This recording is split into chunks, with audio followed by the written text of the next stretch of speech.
Hail, travelers, and welcome back to episode 3 of the Children of Alexander, following Captain Alexios, the soldier of the Silver Shields, who's had a daughter. Look at this wonderful daughter, Alexandra. She's intelligent and pretty. She will be a wonderful and wise and strong daughter, she will. But yeah, last episode, we continued running away from old evil Georgios here, trying to kill Alexios, or at least trying to capture him. We did go up to Hungary and compete in a tournament to try to get some gold. As you can see, we still don't have that much, but we tried to get some gold here in Hungary, who's getting hit by a massive plague right now. And during the tournament, it seems that King Bela, the king of Hungary, King Bela sent some guards to capture Alexios and throw him in jail. And Alexios has deducted that Georgios, or even perhaps the Byzantine Emperor himself, but more than likely Georgios, has paid King Bela a handsome sum of gold to capture Alexios and throw him in jail, to be transported back to Georgios, so Georgios could torture and kill Alexios like he already has his 3 friends that have died at his hands.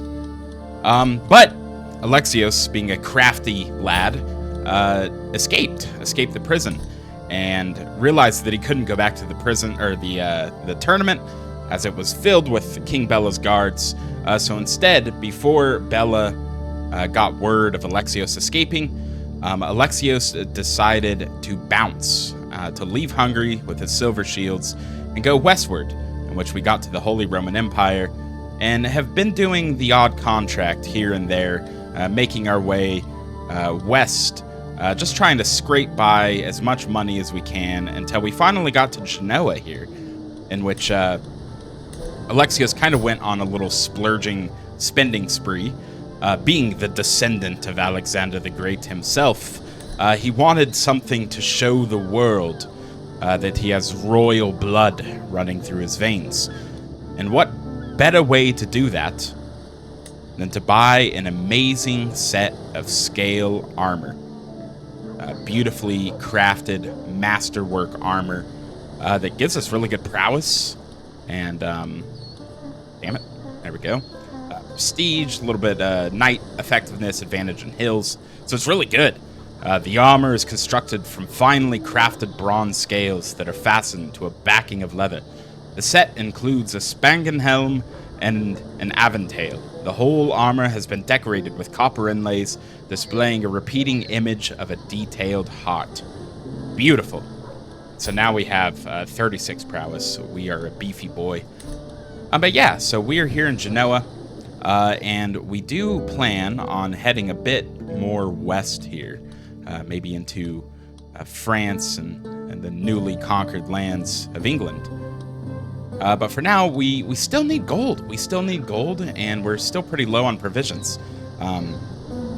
Traveling away from the Byzantine Empire has been sort of rough. So let's see here. Let's see if there's any interesting contracts while we're around that'll pay decent. 30 gold, nothing. 51 gold, that's okay. That's all right. Hired muscle. Let's see here. 50 gold, and that's I don't want to go back. 75 gold's really good, but I don't want to go back east. I want to keep on moving, because who knows how many assassins Georgios has sent after Alexios. So we will keep moving, despite our low provisions. We must keep moving. And I think we're going to go ahead and travel through this little strait here and through the Alps and go to Bern. Go up here. It is pretty dangerous. But, of course, Alexios remembers reading a book on the great Hannibal Barca, the man that crossed the Alps with his elephants to invade Rome during the Punic Wars. And Alexios remembers reading about this as a child. He tells himself, if Hannibal can do this, surely a descendant of Alexander the Great can do this as well. So, he's not scared of a little danger. We'll keep going. A land of milk and fish? As I get up in the early morning, I cannot help letting out a loud yawn. Stretching, I make my way out of my tent to see that people are already moving about. I notice Helen heading off with what looks like a makeshift fishing rod. Through all the noise and bustle of camp. "Where are you off to?" I ask her. She responds with a nonchalant shrug. "It's a nice day for fishing." You know, that does sound like a good idea. I love fishing as a player, and I'm just going to say that Alexios loves fishing as well. So that sounds like a wonderful idea, Helen. I will spend some quality time with you, who we are actually trying to make our soulmate right now. She's already birthed me a child, and she's pregnant with the second one. She has to be my soulmate, so we'll go fishing. There we go. And now she's my friend. Beautiful. Night by the campfire. Long after night has settled, I find myself laughing, telling stories and drinking with Helen, Lucas, and Einar. I didn't know she had it in her, but Helen ends up telling a particularly ribald story about 4 peasants she had seen in Chieri. After drying my eyes from the laughter and drinking a bit to clear my throat, I will... let's see here. We will tell a story of our own as well. Yes. Yes, we will. An unexpected fair. Though not every place welcomes a camp such as ours, it seems that Turin certainly does, or at least Rodolfo has made it look like it does, organizing an impromptu fair to trade goods and drain my followers of their coin. Cynical, perhaps, but it's hard to deny what a smile it puts on the faces of most, and sometimes that's enough. And Rodolfo the Craven, huh? Well, everybody loves fairs. Go and enjoy yourself, Einar, Lucas, Helen. Just remember, we must keep moving. A welcome surprise. A coincidental dream. "I swear I've seen this place in my dream before," Lucas exclaims. "It looks so familiar." Yes, in my dream, the geography and the landscape looks exactly like this. We've been traveling in Canavies for a few hours today when Lucas got excited all of a sudden because of this. "Wondrous," he continues. "This must have been a sign from Zeus." Lucas, let us hope this is a good omen. You've dreamt about it to your trusted friend? I will not worry if you are not worried. Let us continue here. There we go, we made it burn. We have a couple factions here, or a couple contracts. Let's see here. Let's see what this escort emissary, 78 gold. I don't mind these escort contracts because you make decent gold, and as long as where you're escorting the emissary is,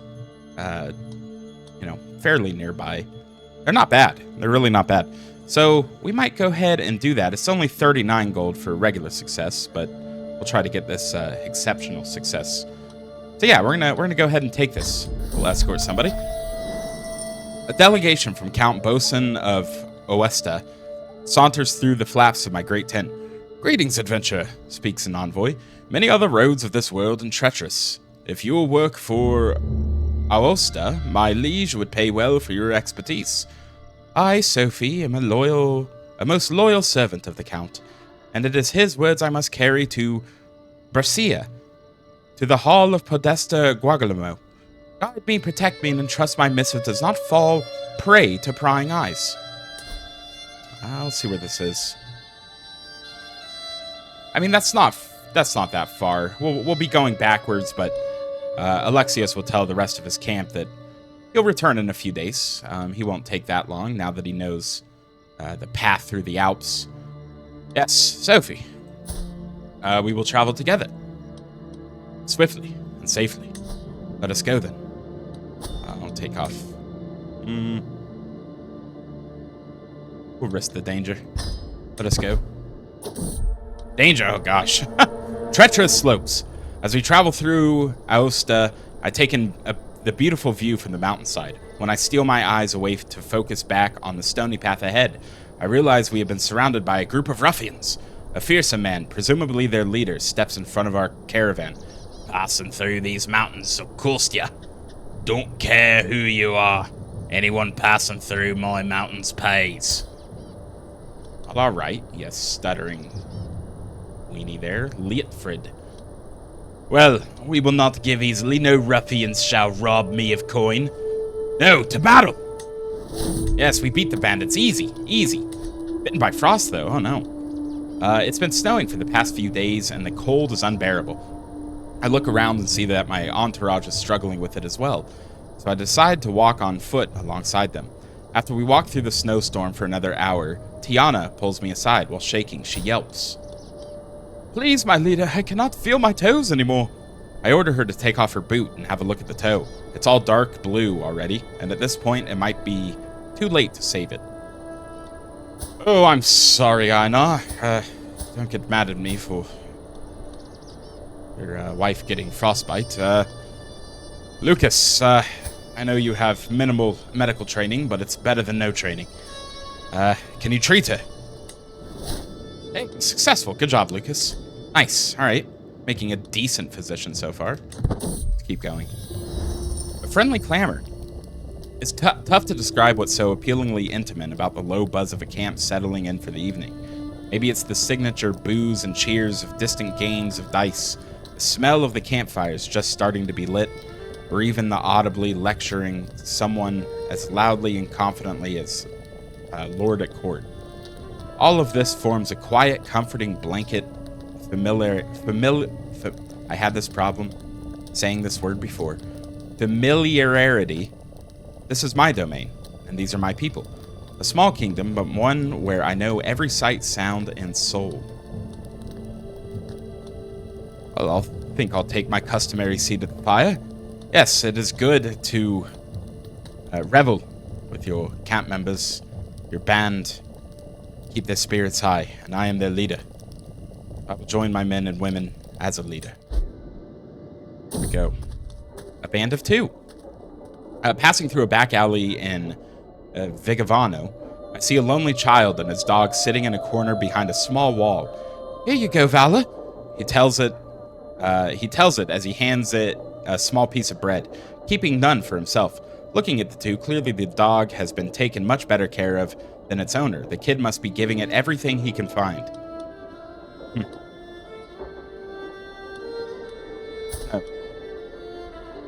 What would Alexander do?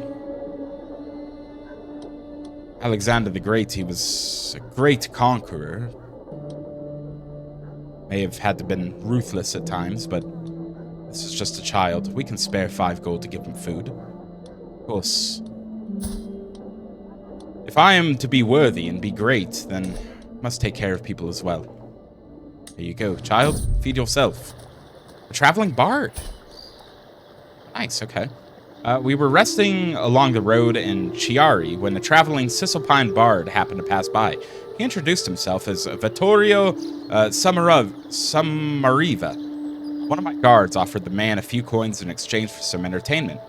Vittorio then sang through several songs in the local Italian vulgar dialect, and there was little doubt about his talent. The melancholy songs touched our hearts deeply, and the joyful songs roused our spirits. Yes, well, thank you for your performance, bard. It was good meeting you, Vittorio. You have a lovely voice, and your lute is tuned well. Yes. There we go. We've done the contract. Wonderful. I am brought before Podesta Guagalamo himself. You have come at my acquaintance, Count Bosun's behest, no? On what business? Sophie steps forward. Worthy Podesta Guagalamo, I speak for Count Bosun of Oesta, but the message I bear is fit for your ears alone. Come, answers the Podesta darkly. We shall speak in my chambers. Captain Alexios, your service is noted. You may remain as a guest in my castle. I appreciate. Oh, and exceptional success too. So we got 78 gold. I appreciate the offer, but I must head back to camp. The Antiochian divergence. Small changes in dialects, slightly different customs. It was easy to miss at first. Over time, small changes led to large ones. And now the Greeks living in Antioch have begun to identify themselves as Antiochian instead. By both helping their neighbors through tragedy and sharing in their triumphs, the Antiochian Greeks are forming tight-knit bonds of community which foster a sense of belonging and purpose. Whether out of skillful manipulation or a genuine desire to lead his people into a new era, Duke Bohemund has positioned himself as the leader of his cultural awakening. Oh, that's cool. I wanted to see what their tenets are. I don't know if I can. Click the view Antiochian. Okay, well, I mean, that's cool, though. That's very cool. We'll see how the situation develops. Let's see. Ephemeral ruins. While traveling in Brescia, we come across some old ruins. Ruins so old we didn't even recognize them as ruins at first, as we all thought they were randomly placed stones. Only when Bogisa, who has some knowledge of such ruins, came closer did he recognize the site as man-made. The structure, he says, has been badly worn down by the elements. As we briefly rest by these ruins, Bogisa remarks with a sigh, "Life is so ephemeral, isn't it? Think that these must have been some sort of glorious building ages ago. Someday we too will be in an even worse shape than these ruins." Yes. Yes, of course. Well, all the more reason to enjoy life and not stress yourself out. But we must do great deeds, valiant deeds while we live. That is how we are remembered in history. Yes, we are. Let's go check out Antioch over here. Yeah, that's pretty cool. Antiochian. They're their own culture. They're at war with Aleppo here. Well, let us go back to our camp. The Wandering Knight. As we walk through the streets of Pavia, there's a loud ruckus by one of the market stalls, with two men yelling at one another. Before we can make our way there, a man has already stepped in between and talked them down. "See, it will be fine," he tells the man in the stall with a smile, and hands him a coin. And with that simple act of kind generosity, everything returns to normalcy. He turns to us as we approach, no banner or mark telling me of any liege lord, perhaps a wandering knight. You're arrogant as well. You have decent diplomacy. Okay, prowess. Well, could use all the knights approach us. We only have 4 right now. Well, Andolfo, if you have no liege, perhaps you would like to serve me as your liege, the descendant of Alexander the Great himself. What say you? There we go. Wonderful. Oh, we have a son. We have a son. My son and heir. Oh, and he's intelligent. Yes. Yes, my genes are being passed down. The bloodline, the Argead bloodline does not end with Alexios.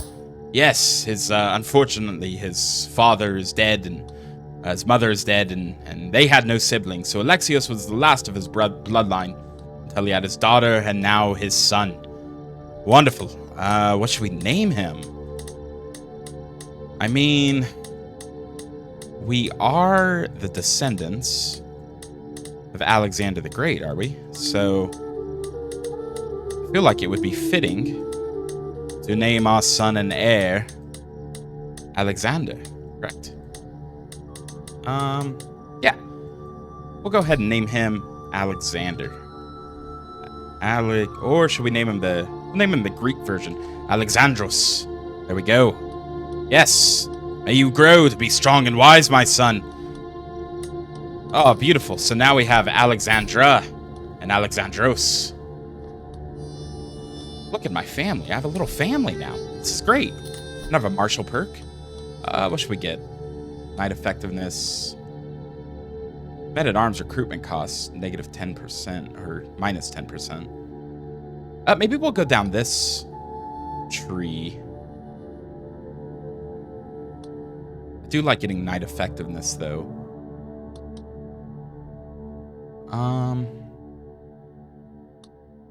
We'll get this for now, just because we're definitely going to be recruiting men-at-arms, and if they cost less, obviously, that's going to be a benefit for us, so... Return to camp. We have returned to camp. A faithful visitor.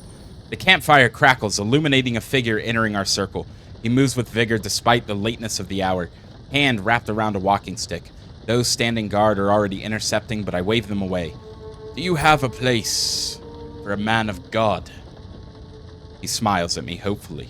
Dirty clothes rustling in the stiff breeze. A wandering flamen. A flamen, maybe, but not a flamen of Hellenic faith. That much I can tell.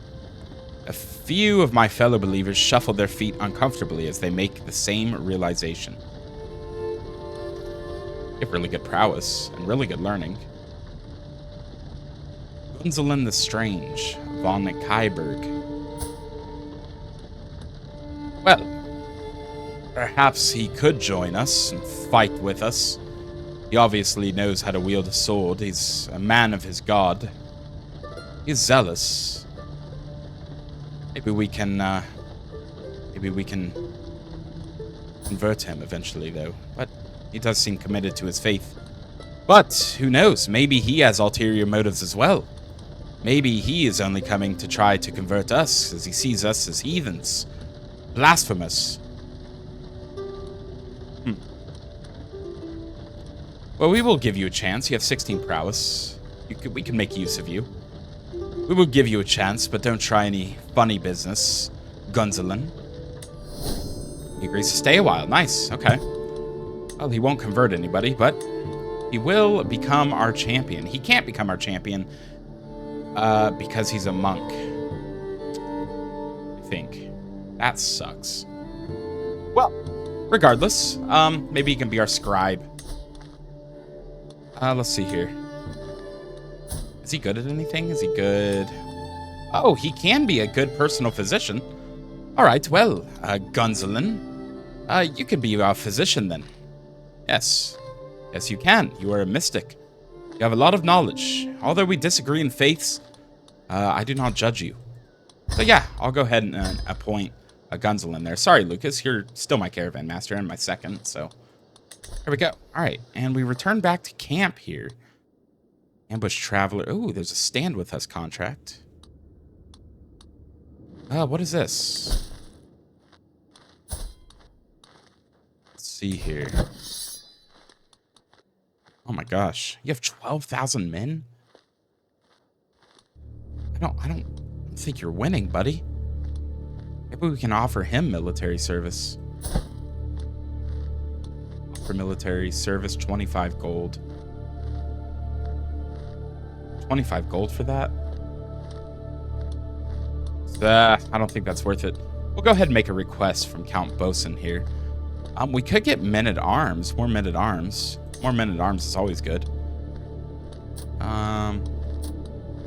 Another grand tournament. We never finished the tournament in Hungary.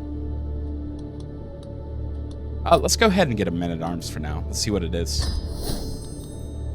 Oh, some armored footmen. Nice. All right, we'll take that. We'll definitely take that. It's pretty good. We have a nice band of haughty men now.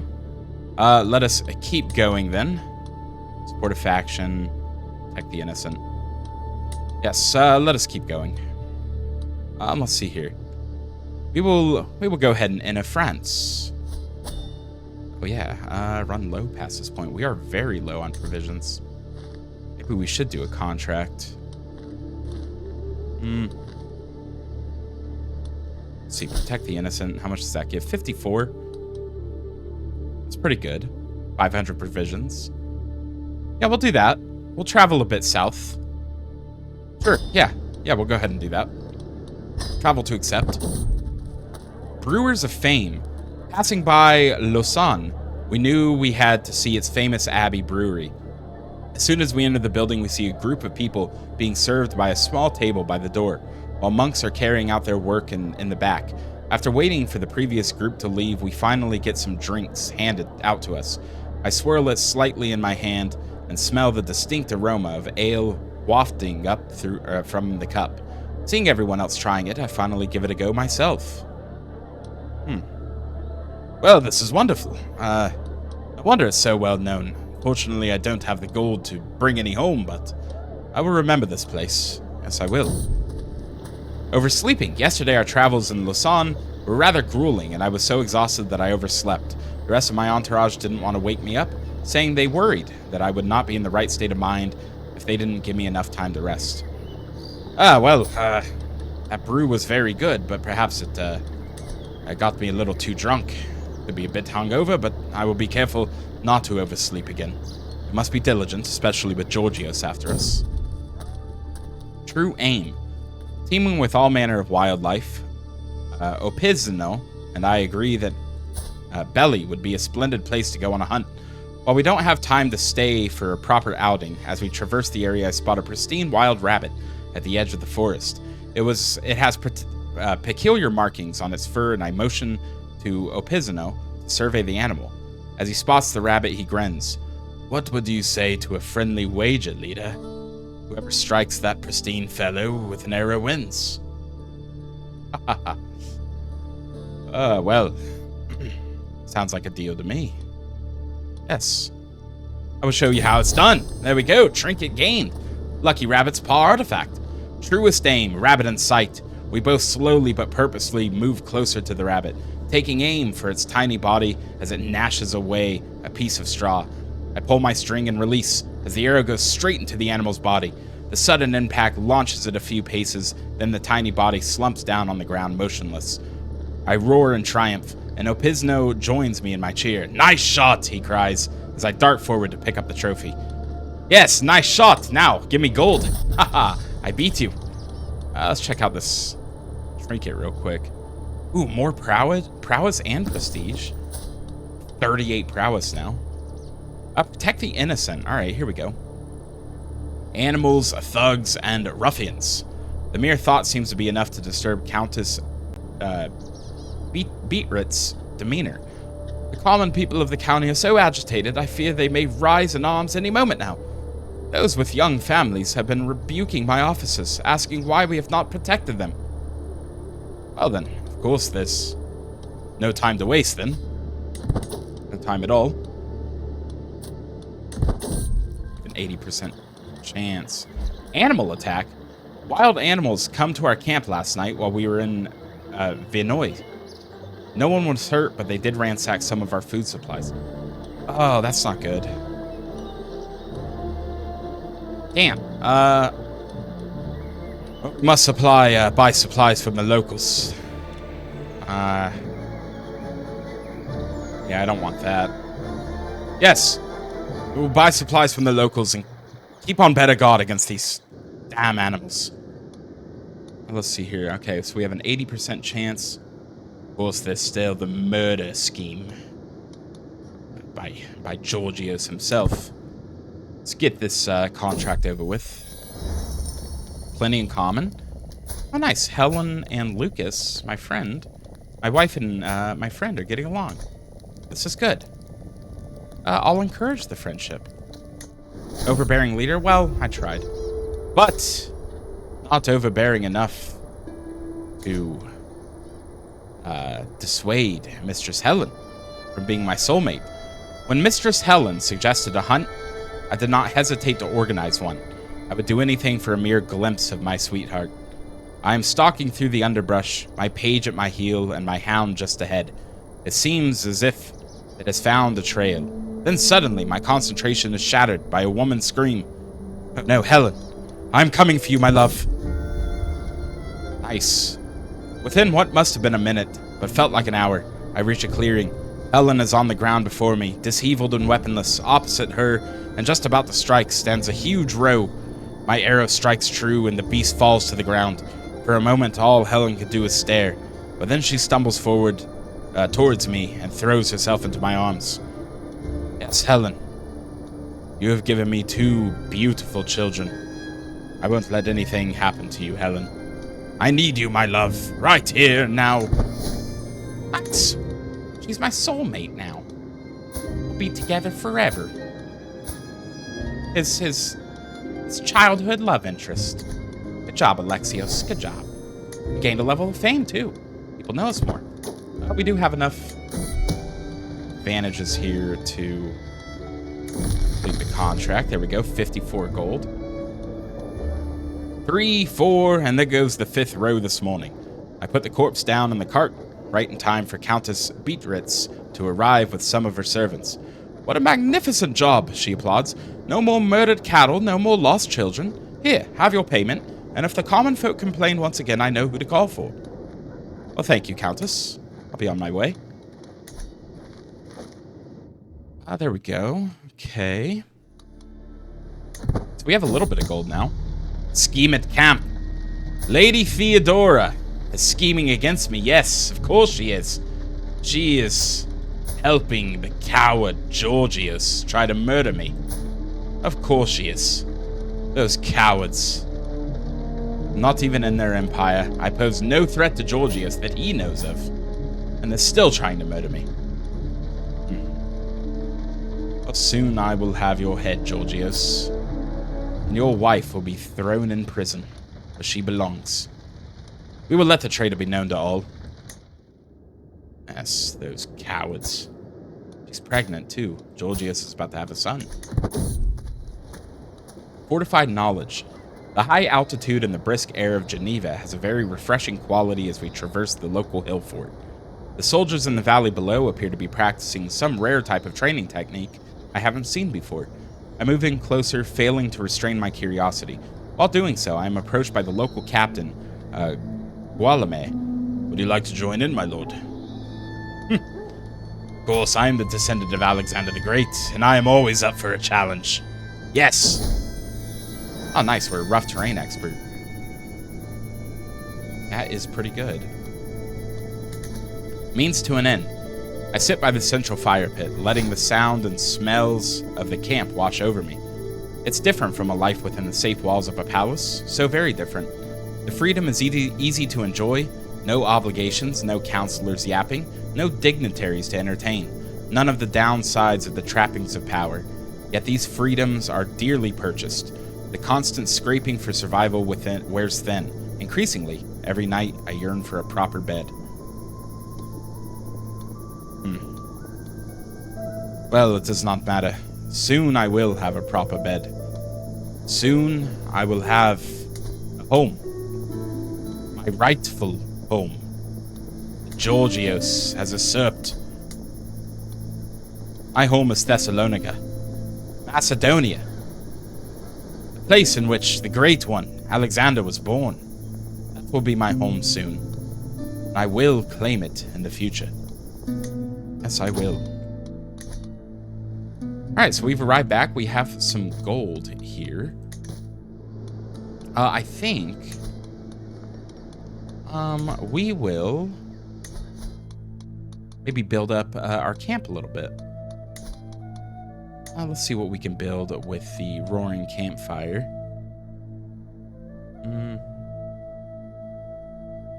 Oath of loyalty interaction. That's cool. Night effectiveness. Wandering poets unlocks the master bard. We'll build something else. Let's see here. Supply tent. Barber's tent. We will build a proving ground for now. Keep our men strong, ready for combat. We do plan on helping the lords around here with any wars that may break out. Just ones that can be winnable, so we can get gold. We do have a little bit of provisions, so we will travel now over to France. See what's going on over there. The gift. Oh, the gift, huh? By Georgios. Strategist Georgios has sent me a gift. A lavishly decorated box filled with gold. As I run my hands through the coins, I feel as if the room starts spinning around me and my breath grows short. A severe penalty. Georgios. Wait. Oh, his spy master. Yes, he is trying everything in his power to try to assassinate me. He must know that... He denies it. He denies that Alexios is the descendant of Alexander the Great and Thessalonica is his rightful home. But he sure is trying everything in his power to assassinate him. Even stooping so low to poison a box filled with coin.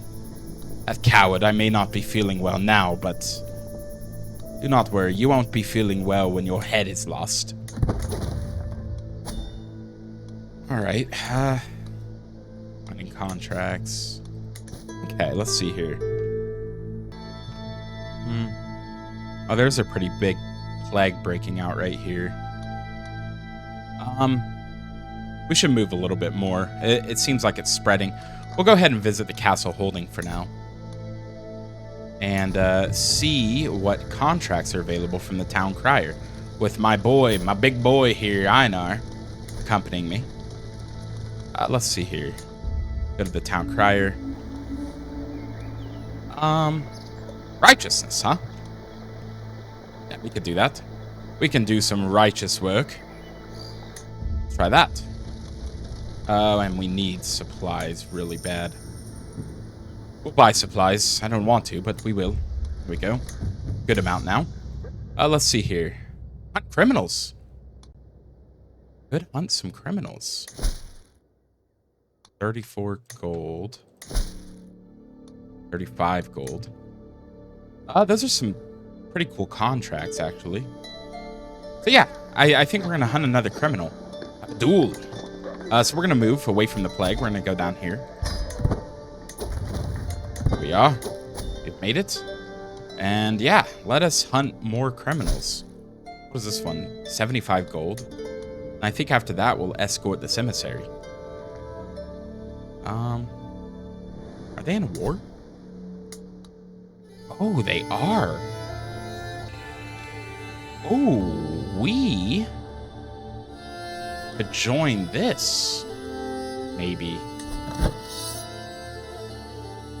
Ooh. They're, okay. How much would you pay? 25 gold? Eh. It's not that great. I mean, it would be good to get our men some experience. Let us hunt a criminal first, and then we'll see what happens. We'll take this contract. Bring me his head. Whose head are we bringing? Gotzelin the Devil of Rosenberg.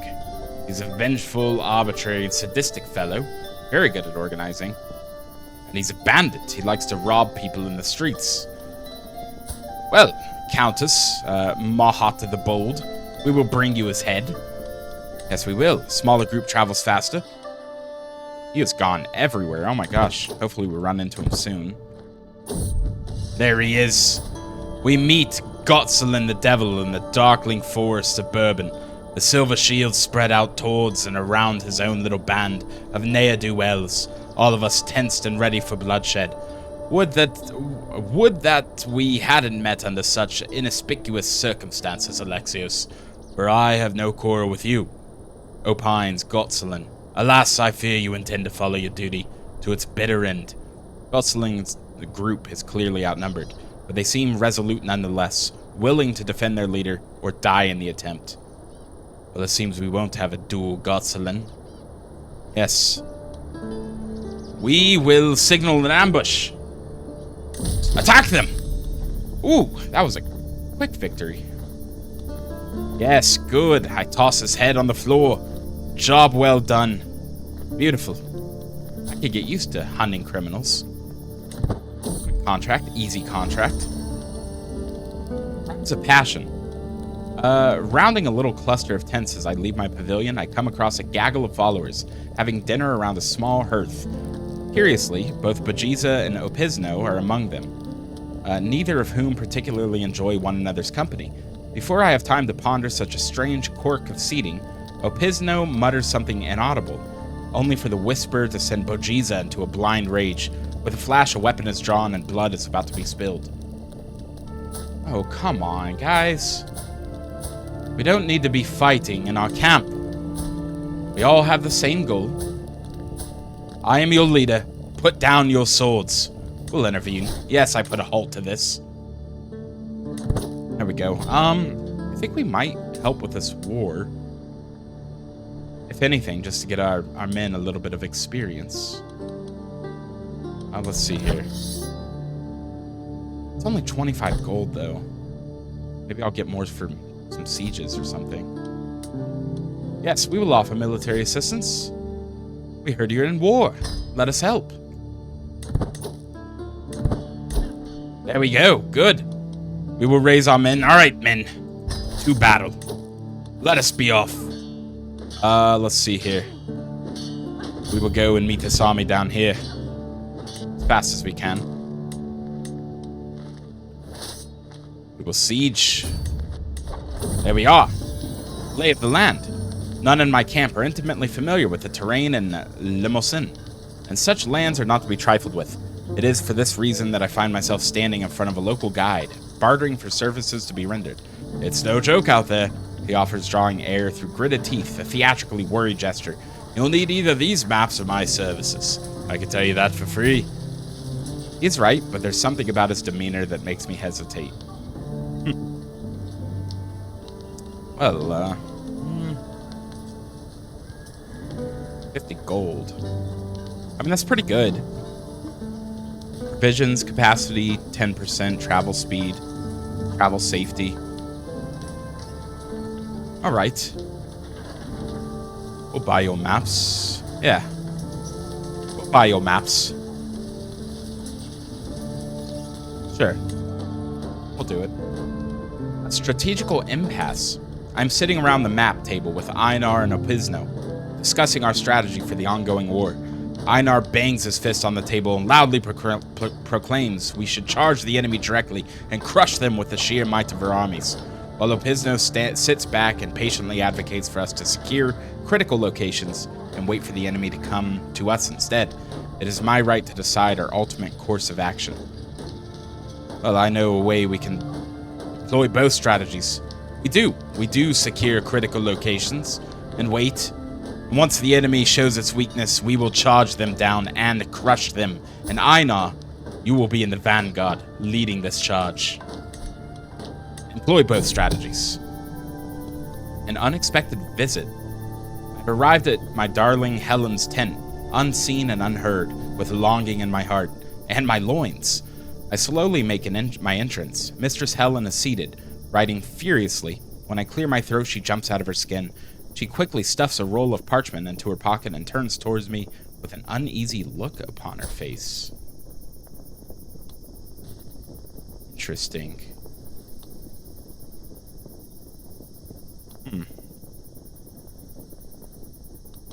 I mean, she is my soulmate, and she's honest. I trust her. She's given birth to 2 children. She has no reason to lie to me. We will respect her privacy. Yes, we will.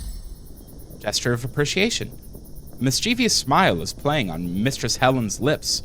I know I have acted strangely as of late, and for that I apologize. But I had good reason. Helen gestures for me to follow, and leads me outside. Sat on her horse and dressed for travel is Mistress Helen. I have arranged a little trip for the 2 of you. Helen says excitedly, I thought you could use some quality time together. Ah yes, my wife, Mistress Helen, has brought me to Mistress Helen, so that I, Alexios, could spend time with Helen that Helen planned. My wife might be going a bit crazy, but we love her anyway. Thank you, Helen. I will spend time with Helen, yes. Thank you. Anyway, we're gonna go ahead and attach ourselves to this army, and we're gonna help out with the siege. There we go. That was an easy victory. So be it. Victory. Nice. Good. We're not paid. That sucks. We did it for no reason. Oh, well. Okay. Let's see here. As the camp was settling down for the night, getting ready to go to sleep, Einar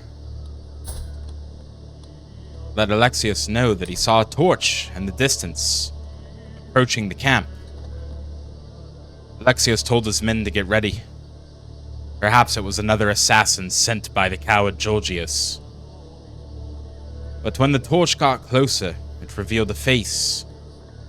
The face of a man, with scars leading down his cheeks. This man introduced himself as Baldwin, a Norman from England. He wished to speak with Alexios because he heard of Alexios' cause, being in the local area here. He heard that a descendant of Alexander the Great was traveling through, and he wanted to meet him. Alexios looked around and didn't see any spies or assassins hiding in the shadows, so he allowed the man to come into his camp and sit down for a chat. The man introduced himself as Baldwin. As they were talking, Baldwin explained to Alexios that his previous liege and him butted heads all the time. All the time. They never saw eye to eye. And at first, it was just minor disagreements here and there. But then it started to escalate.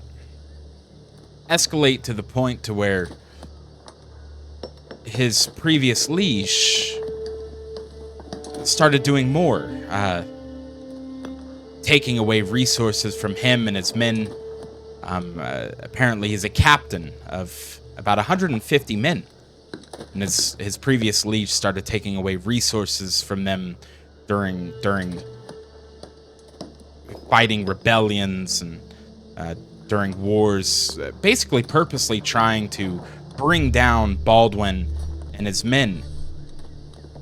Baldwin confronted his previous liege about this and called him a coward, and maybe he was a bit bold, but spit in his face.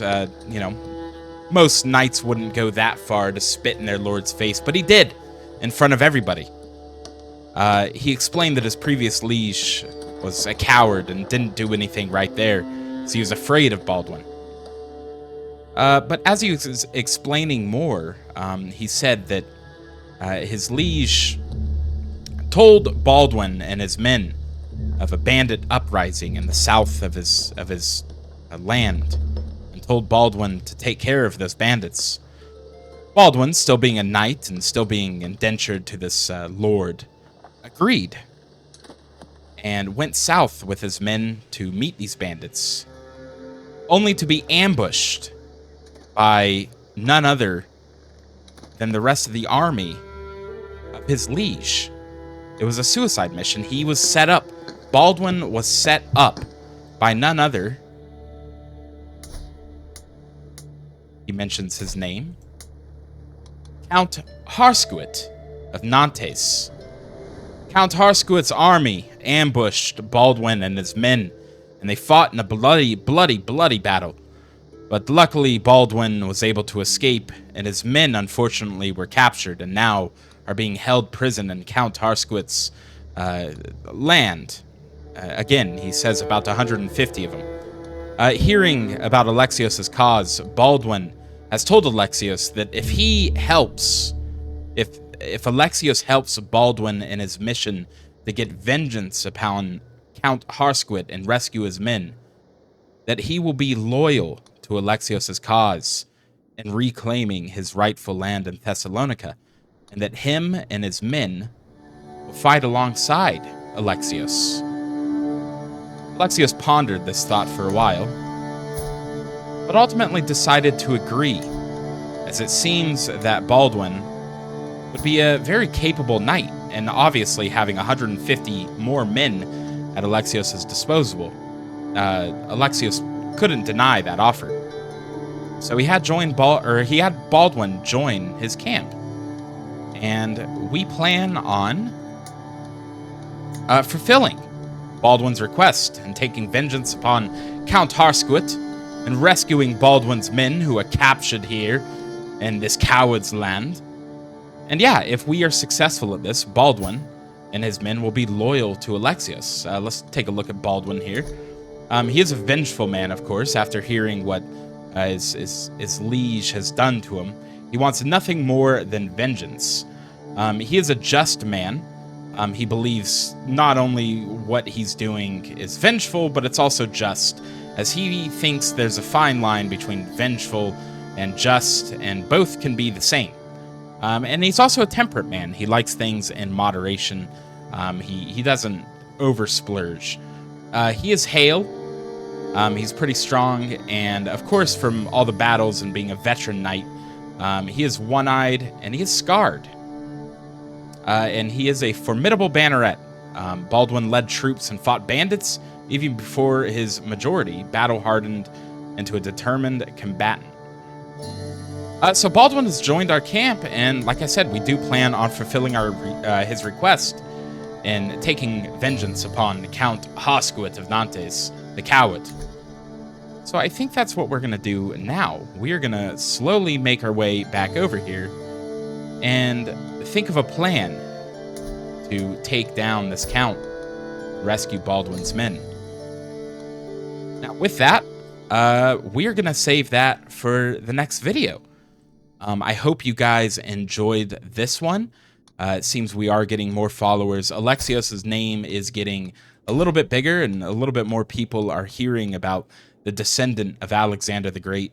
And now we have a goal to get 150 men and another knight in our ranks. And Alexios, not shying away from a challenge, is ready to take on Baldwin's request here. So yeah, I hope you guys enjoyed this video. I am the Wandering Skald.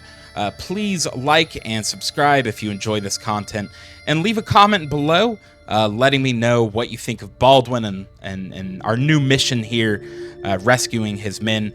And let me know how you think we should go about it. Should we plot a murder scheme against the Count? Let us know. Let me know how you think we should go about it. But yeah, I hope you enjoyed this content. Thank you for all the support. It's absolutely amazing. The first video in this series got a crazy amount of views. I wasn't ready for that. All the comments and likes are super appreciated. You guys are really, really awesome. I can't thank you enough. It means the absolute world. And you guys are going to make a grown man cry. I didn't realize that this channel, at least in my opinion, is blowing up. It might not seem like anything to a lot of people, but to me, this channel's blowing up, and it's crazy. I don't even know what to think. It's awesome. It puts a smile on my face every single time I open, my YouTube and see that people are enjoying my content. It's super cool. So thank you guys from the bottom of my heart. And yeah, I will see you guys in the next video, and I hope you have a wonderful night. Peace.